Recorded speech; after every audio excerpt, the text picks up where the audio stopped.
अस्सलामुअलैकुम बच्चों, उम्मीद है आप ठीक ठाक होगे, मज़े में होगे और जमकर पढ़ाई कर रहे होगे, नहीं तो पढ़ाई करना शुरू कर रहे होगे। ठीक है। अच्छा मेरा बेटा, जो हमारे पास सिंध बोर्ड की नई किताब आई है क्लास 11 की फिजिक्स की, उसके हवाले से ये डिटेल एनालिसिस वीडियो है। मार्केट में वो किताब अवेलेबल हो गई है। अब अगर नहीं हुई तो कुछ टाइम में आ जाएगी। अगर आपको पीडीएफ चाहिए तो वो मैंने डाउनलोड करके डिस्क्रिप्शन में पिन कर दी है।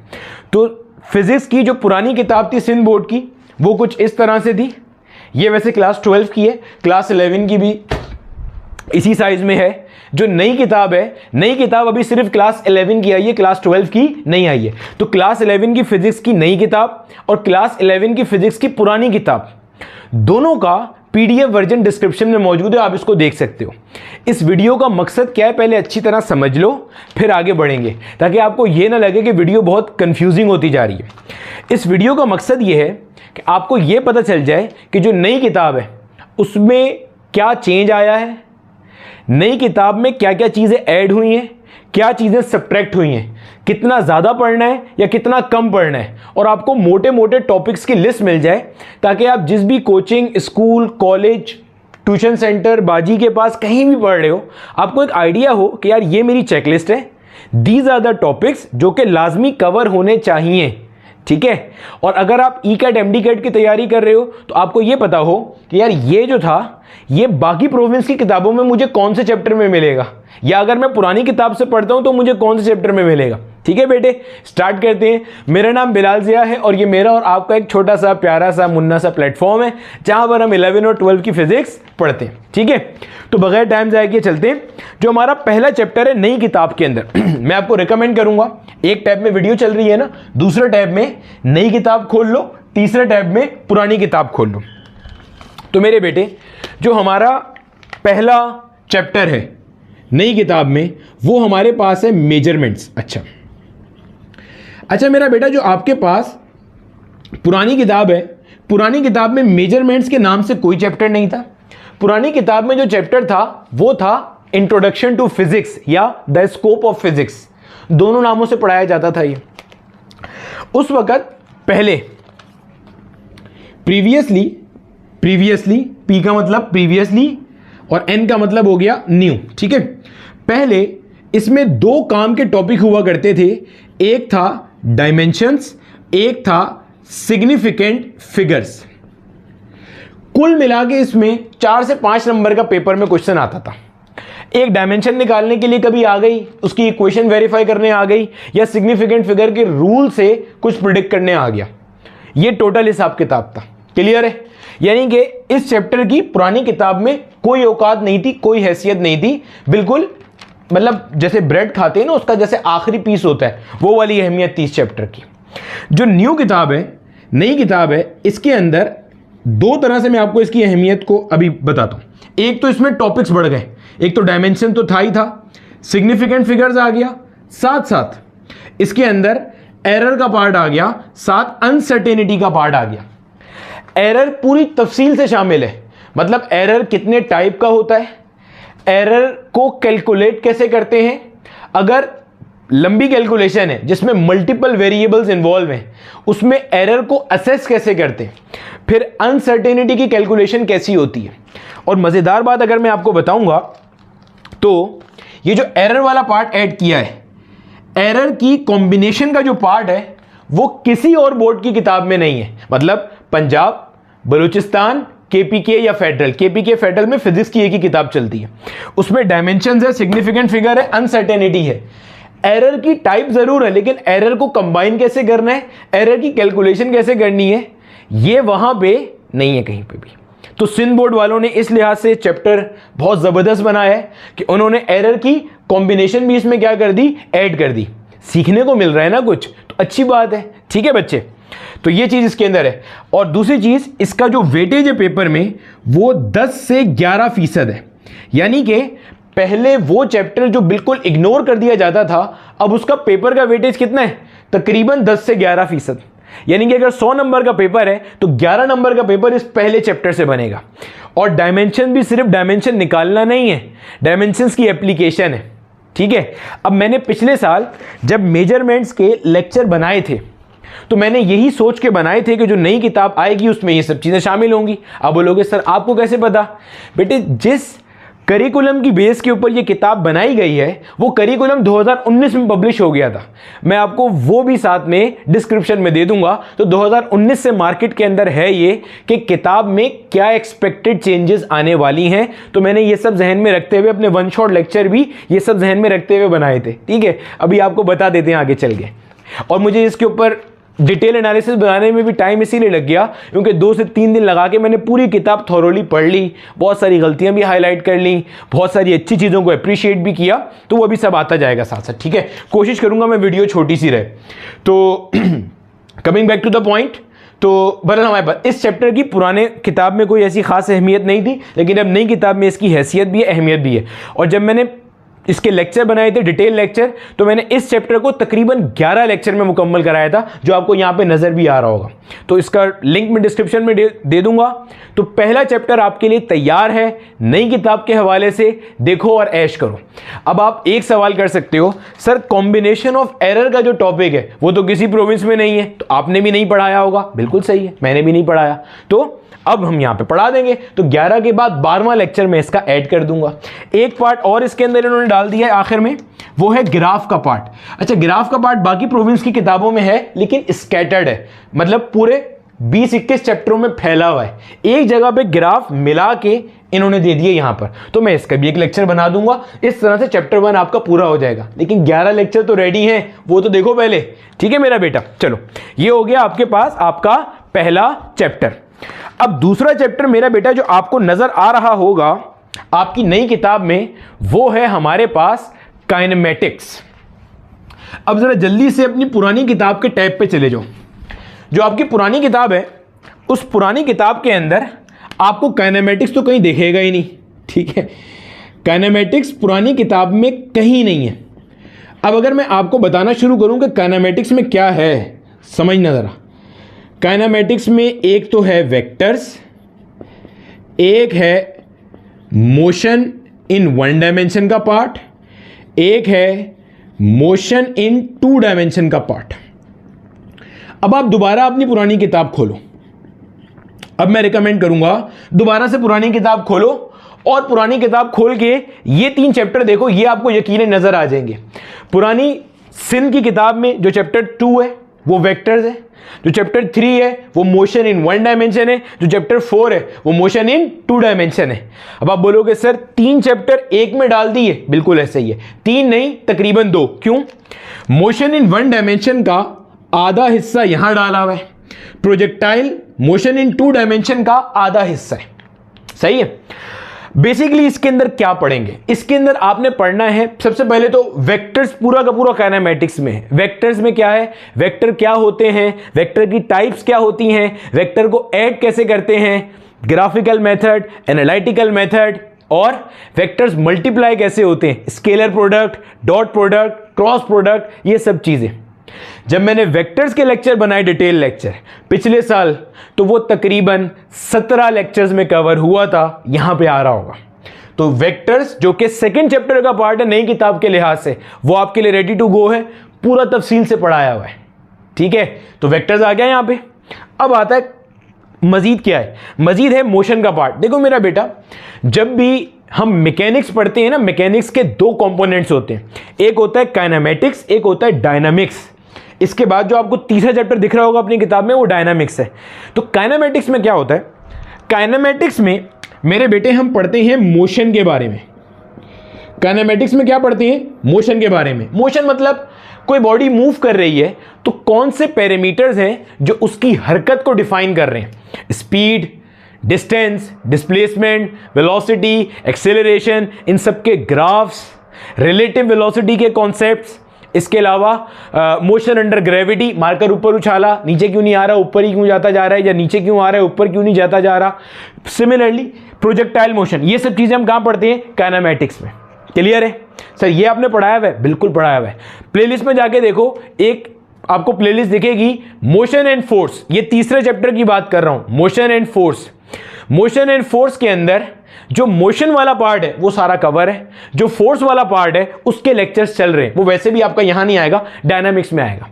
दूसरे प्रोग्राम्स की किताबों में अगर आपने यही चीज देखनी है तो उनका तीसरा चैप्टर है मोशन एंड फोर्स, वही चीज पढ़ेंगे वहां भी। मोशन एंड फोर्स के अंदर पहले हाफ में काइनेमेटिक्स का पार्ट आता है, दूसरे हाफ में डायनामिक्स का पार्ट आता है। तो ये भी अवेलेबल है सारा का सारा। क्लियर है? ये तीनों चैप्टर ये अवेलेबल है। पहला मेजरमेंट्स पूरा क्लियर, वेक्टर्स पूरे लेक्चर क्लियर, मैंने टॉपिकल ब्रेकडाउन किया हुआ है। मेजरमेंट्स आपको पूरा एक मिलेगा जिसमें पूरे 11-12 लेक्चर होंगे, वेक्टर्स पूरा है जिसमें 16-17 लेक्चर्स हैं, वो सब यहां पे आ गया। फिर आपके पास मोशन एंड फोर्स का एक यूनिट है जिसमें आपको काइनेमेटिक्स के लेक्चर भी मिलेंगे और डायनेमिक्स के भी मिलेंगे। सर आपने अलग अलग करके क्यों नहीं बनाए? क्योंकि मेरा बेटा जिस वक्त मैं बना रहा था उस वक्त मुझे ये नहीं पता था कि वो काइनेमेटिक्स और डायनामिक्स का चैप्टर भी अलग अलग कर देंगे, क्योंकि अमूमी तौर पे मोशन एंड फोर्स साथ पढ़ाया जाता है, मैकेनिक्स नाम होता है चैप्टर का, उसमें दोनों चीजें होती हैं। तो बहरहाल हमने करना तो है ना। क्लियर है? तो ये देख लो मेरा बेटा जल्दी से। अभी तक मेरा बेटा हमने क्या चीजें डिस्कस कर ली हैं कि जो पहला यूनिट था उसमें क्या क्या टॉपिक थे, मेजरमेंट्स वाला सारे लेक्चर्स बने हुए हैं, आप देख सकते हो। जो दूसरा यूनिट है नई सिंध बोर्ड की किताब में वो काइनेमेटिक्स है, उसमें 2 हिस्से हैं काइनेमेटिक्स में। एक वेक्टर्स का पार्ट है वो पूरा बताया हुआ है। अगर आप वेक्टर्स का किताब या पार्ट पढ़े बगैर आगे जाओगे तो आपको नहीं समझ में आएगा, क्योंकि इस किताब में अभी बहुत सारी चीजें आगे पीछे हैं, क्योंकि ये किताब पहली दफा आई है, टेस्टिंग एडिशन है ना, किताब के पहले पन्ने पे लिखा हुआ भी है। ठीक है, तो मैंने कुछ चीजें मार्क भी करी हैं, जैसे पेज नंबर 33 के ऊपर कोसाइन लॉ और साइन लॉ जो है ना वो डायरेक्ट लिखा हुआ है विदाउट उसकी डेरिवेशन। जो मैंने कराया है उसमें मैंने डेरिवेशन भी साथ बताई है, ताकि आप जब उसके न्यूमेरिकल प्रॉब्लम करो तो वो कर सको। फिर इसी तरह से इसमें डेरिवेटिव्स का कॉन्सेप्ट डाला हुआ है। डेरिवेटिव्स का कॉन्सेप्ट कहां मिलेगा? अगर आप एग्जांपल नंबर 1.2 और 1.3 देखोगे, चैप्टर 1 में एग्जांपल 1.2 1.3 देखोगे तो उसमें डेरिवेटिव का कॉन्सेप्ट भी है। अब डेरिवेटिव पूरी किताब में कहीं नहीं है तो वो आपको अलग से पढ़ने पड़ते हैं, तो वो सब यहां पे कवर हो जाएंगे। ठीक है, अच्छा ये सब चीजें बहरहाल मैंने यहां पे कवर आपको ऑलरेडी कराई हुई हैं। आगे पीछे होने से क्या मुराद है? कुछ चीजें जैसे जब आप काइनेमेटिक्स का पूरा चैप्टर देखोगे तो उसमें कहीं पर भी ना मोशन अंडर ग्रेविटी की थ्योरी नहीं दी हुई, लेकिन आपके जो एंड ऑफ चैप्टर प्रॉब्लम है, आपके जो आखिर में न्यूमेरिकल है, पेज नंबर 56 के ऊपर, पेज नंबर 56 खोलोगे तो उसमें आपको एक न्यूमेरिकल दिया हुआ है। Helicopter is ascending at a rate of 12 metre per second at a height of 80 metre above the ground, package is drop वाला, वो मोशन अंडर ग्रेविटी का सवाल है। तो बताने का मकसद ये है कि मेरा बेटा जो कुछ आपको कराया हुआ है वो आपने सब करना है, तब जाके आप न्यूमेरिकल प्रॉब्लम भी कर सकते हो, एमसीक्यूज भी कर सकते हो। सिमिलरली जब आप हर चैप्टर के आखिर में जाओगे तो आपको हर चैप्टर के आखिर में 3-4 तरह के क्वेश्चन मिलेंगे।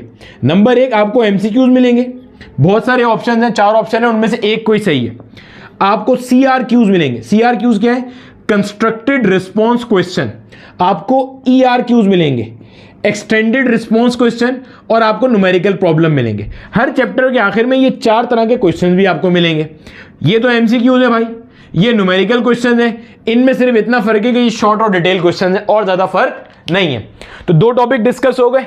ठीक है मेरा बेटा, अगर आप अपने तीसरे टॉपिक की तरफ जाते हो तो जो तीसरा टॉपिक है आपका वो है डायनामिक्स। डायनामिक्स में क्या पढ़ा हुआ है आपने, या इसमें क्या है डायनामिक्स में? आपकी पुरानी किताब में जो मोशन इन 1 डायमेंशन था, मैंने बताया था ना, उसका पहला आधा काइनेमेटिक्स में आ गया, अब उसका दूसरा आधा फोर्स वाला सारा का सारा पार्ट। यानी कि अगर मैं पुरानी किताब से कंपेयर करूं तो मोशन इन 1D का जो रिमेनिंग हाफ है वो यहां पे आ रहा है। न्यूटन के लॉज ऑफ मोशन, इसको न्यूटोनियन मैकेनिक्स भी कहते हैं। न्यूटन के laws of motion, momentum, conservation of momentum, incline plane, friction, impulse, ये सारे कॉन्सेप्ट आप कहां पढ़ते हो? डायनामिक्स के अंदर पढ़ते हो। मैं कह रहा था ना कि जो मैंने 1 शॉट लेक्चर बनाए थे वो ये सब जहन में रखते हुए बनाए थे, तो आप देखोगे जाके 1 शॉट लेक्चर में काइनेमेटिक्स और डायनामिक्स का मैंने अलग अलग 1 शॉट लेक्चर बनाया था। ठीक है मेरा बेटा, ये आपके पास हो गया आपका चैप्टर नंबर 3।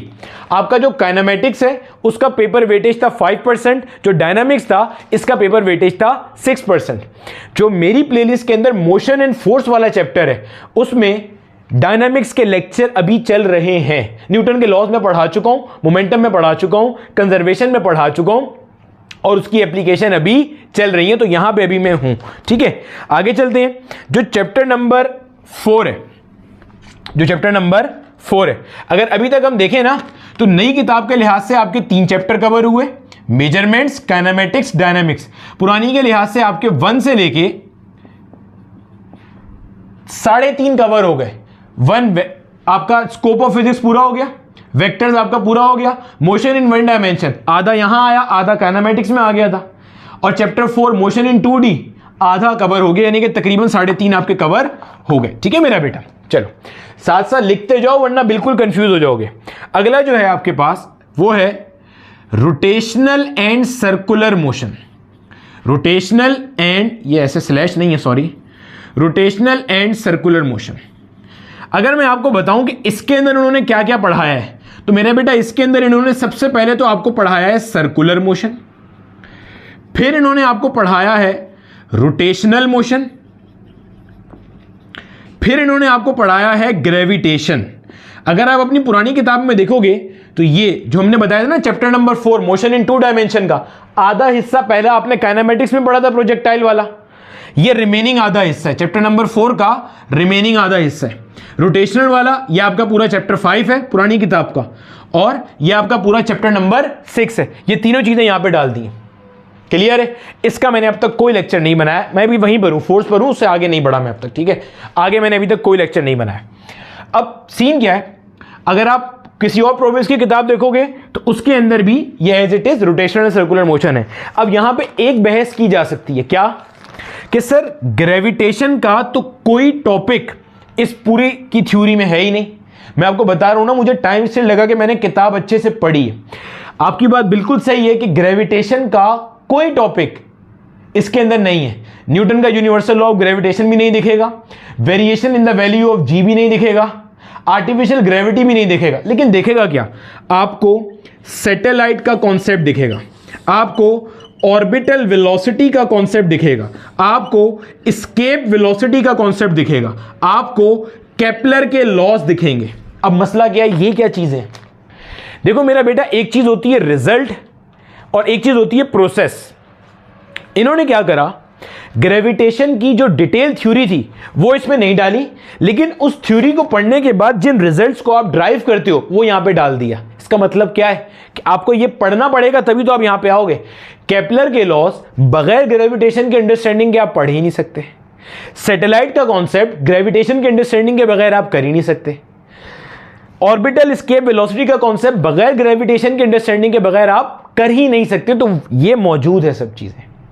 क्लियर है? ये बिल्कुल वैसे ही है जैसे अगर किसी को कहा जाए कि बेटा तुमने एस्से लिखना है इंग्लिश में एक, वो खुशी से नाचता फिरे कि अच्छा हुआ सर ने मुझे एबीसी याद करने नहीं दी, तो उस बेचारे को बोलेंगे हम जाके कि अपने दिमाग का इलाज करा।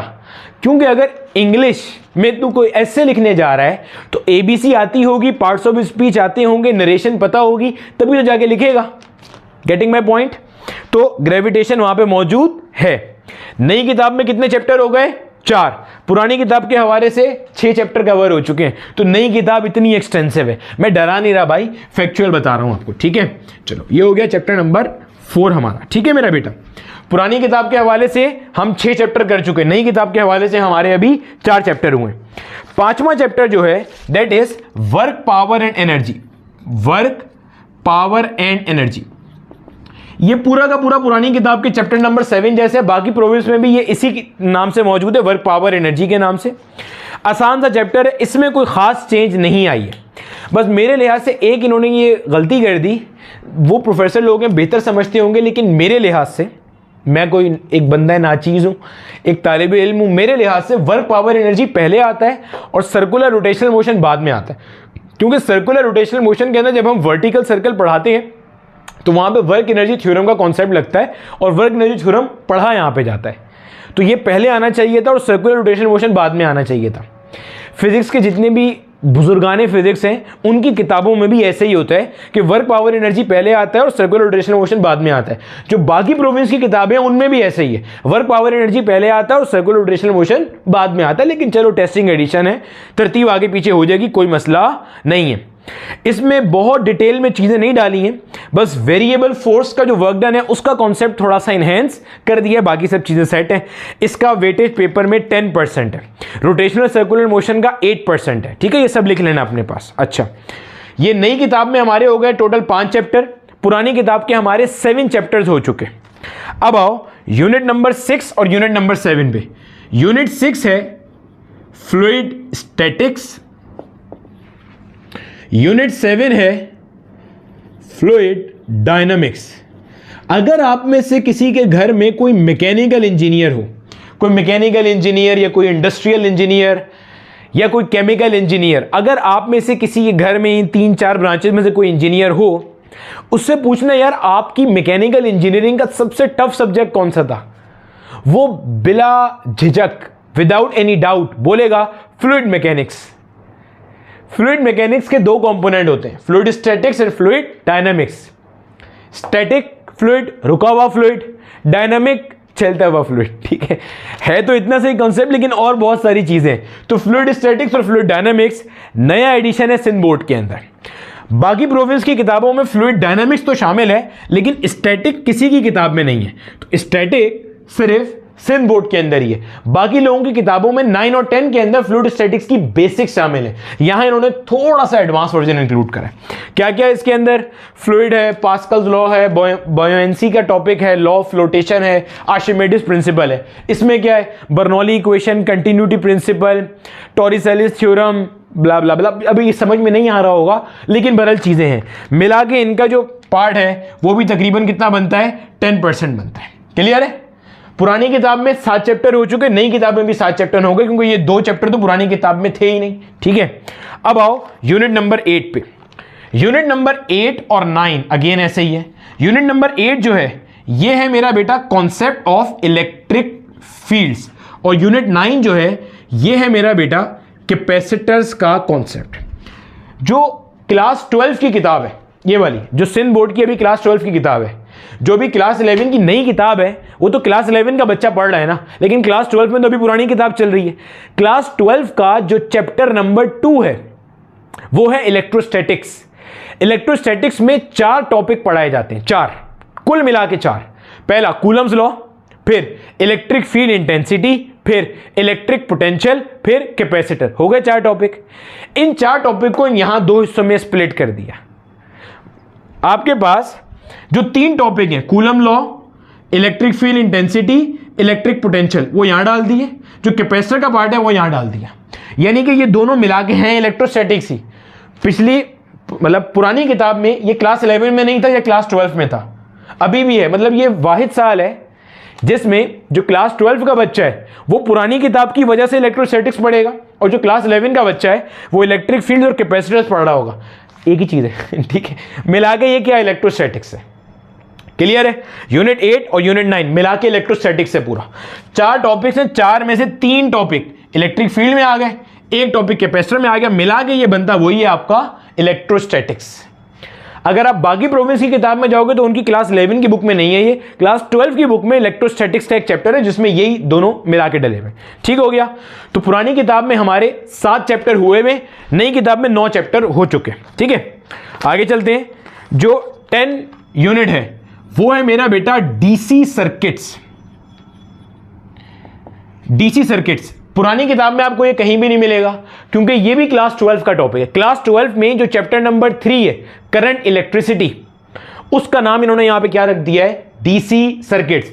सारे टॉपिक जो वहां आप करंट इलेक्ट्रिसिटी में पढ़ते थे, स्टार्टिंग फ्रॉम कंडक्टर क्या होता है, करंट क्या होता है, चार्ज कैसे मूव करता है, वो ओम्स लॉ क्या होता है, रेजिस्टेंस क्या होती है, रेजिस्टिविटी क्या होती है, टेम्परेचर पे कैसे डिपेंड करती है, रेजिस्टेंस की कैलकुलेशन कैसे होती है, किरचॉफ लॉस क्या होते हैं, series circuit, parallel circuit, bridge circuit, वो सब यहां पे डला हुआ है।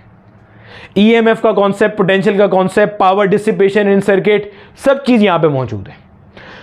मजीद क्लास 12 में जो चैप्टर नंबर 15 था मेजरिंग इंस्ट्रूमेंट्स, उसमें आपको गिनती के 5 इंस्ट्रूमेंट पढ़ाए जाते थे। 5 में से एक था व्हीटस्टोन ब्रिज, एक था पोटेंशियोमीटर। व्हीटस्टोन ब्रिज और पोटेंशियोमीटर भी यहां पे ऐड है। बाकी गैल्वेनोमीटर, एमीटर, वोल्टमीटर क्लास 12 में आएंगे इलेक्ट्रोमैग्नेटिज्म में। ये आपको बाकी प्रोविंस की किताब में क्लास 11 में नहीं मिलेगा, क्लास 12 के अंदर मिलेगा, करंट इलेक्ट्रिसिटी के अंदर। ठीक है, ये आपका क्लास 11 का यूनिट 10 हो गया। अब आ जाओ यूनिट 11 पे आ जाओ। यूनिट 11 जो है और यूनिट 12 जो है ये आपका है मेरा बेटा। अच्छा, अगर मैं किसी की परसेंटेज बताना भूल भी गया हूं तो परेशान नहीं होना, जो किताब मैंने आपको पीडीएफ दी है ना उसमें सारी परसेंटेज चैप्टर के स्टार्ट में लिखी हुई है, हर चैप्टर के स्टार्ट में कि इसका कितना वेटेज है। अच्छा मेरा बेटा, जो यूनिट 11 है ये हमारे पास है ऑसिलेशंस, और जो यूनिट 12 है ये हमारे पास है अकूस्टिक्स के नाम से। कोई परेशानी वाली बात नहीं है। जो आपकी पुरानी किताब थी उसका चैप्टर नंबर 8 था वेव, मोशन एंड साउंड। आपका अगर कोई सीनियर पुरानी किताब पढ़ के गया है क्लास 11 में तो उससे पूछना सबसे मुश्किल चैप्टर कौन सा था, वो बिला डाउट बोलेगा चैप्टर 8 मुश्किल था। चैप्टर 8 को यहां इन्होंने 2 हिस्सों में तोड़ दिया। ठीक है, ये वाला जो पार्ट है ये एसएचएम से डील करता है, ये वाला पार्ट डील करता है वेव्स एंड साउंड से। वेव्स एंड साउंड से चैप्टर के 3 हिस्से थे ना, वेव, मोशन, साउंड। मोशन यहां डाल दिया, वेव, साउंड यहां डाल दिया। जो बाकी प्रोविंस की किताब में उसमें भी ऐसे ही है, बस फर्क इतना है एक चैप्टर उनका ऑसिलेशन होता है, एक चैप्टर उनका वेव एंड मोशन होता है, या वेव मोशन होता है, या वेव एंड साउंड होता है। पढ़ते उसमें वेव एंड साउंड वाले टॉपिक्स ही हैं सारे। ठीक है, इसमें कोई चेंज नहीं किया, एज इट इज है। पुरानी किताब का चैप्टर 8 हो या नई किताब का 11, 12 हो, एक बराबर है। पुरानी किताब के 8 चैप्टर हो गए, नई किताब के 12 चैप्टर हो गए। अब आ जाओ 13 चैप्टर इनका है फिजिकल ऑप्टिक्स। फिजिकल ऑप्टिक्स जो पुरानी किताब में चैप्टर 9 था नेचर ऑफ लाइट। पुरानी किताब में क्या था, ये nature of light as it is है, सारे कॉन्सेप्ट्स हैं। Young double slit experiment, single slit diffraction, Michelson interferometer, interference in thin films, X ray diffraction या न्यूटन का रिंग, ये सब चीजें इन्होंने उठा के यहां पे डाल दी है, और कोई चीज नहीं है। ठीक है मेरा बेटा। अच्छा, इसके अलावा अब सर इतनी भयानक बातें तो आपने बता दी, कुछ अच्छी बात भी बता दे।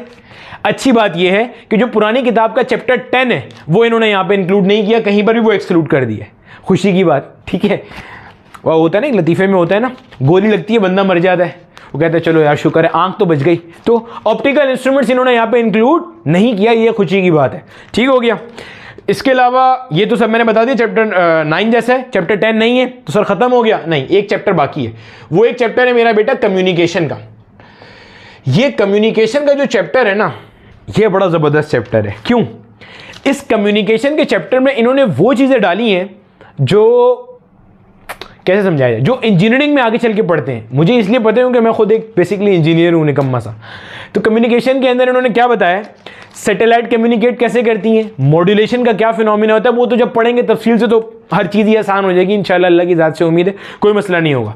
डिजिटल सिस्टम्स क्या होते हैं, सैम्पलिंग, क्वांटाइजेशन, निक्वस क्राइटेरिया, ये सब उन्होंने कहाँ डाल दिया उठा के, कम्युनिकेशन में। तो भाई साहब ये आपके पास कुल मिला के आपके 14 चैप्टर्स थे। अब अगर जहन में सवाल आ रहा हो कि सर अगर हम डीसी सर्किट, इलेक्ट्रिक फील्ड और ये सब यहाँ पढ़ लेंगे तो 12th में क्या पढ़ेंगे, तो 12th में जब आप जाओगे मेरे लाल तो नई किताब आएगी, वहाँ पे और चैप्टर्स हैं। क्लियर है? तो वहाँ पे और चैप्टर्स हैं आपके पास। ठीक है मेरा बेटा। तो ये हमारे पास नई किताब का एनालिसिस था, इसमें 14 चैप्टर्स हैं, पहले वाली किताब में 10 चैप्टर्स थे।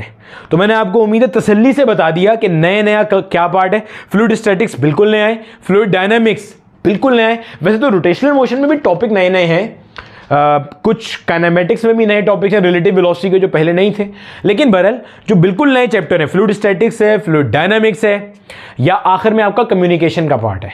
DC circuit, electric field, capacitor को नया इसलिए काउंट नहीं करा कि वो 12 से उठा के यहां डाल दिए, बाकी कोई चीज नहीं है। ठीक है मेरा बेटा।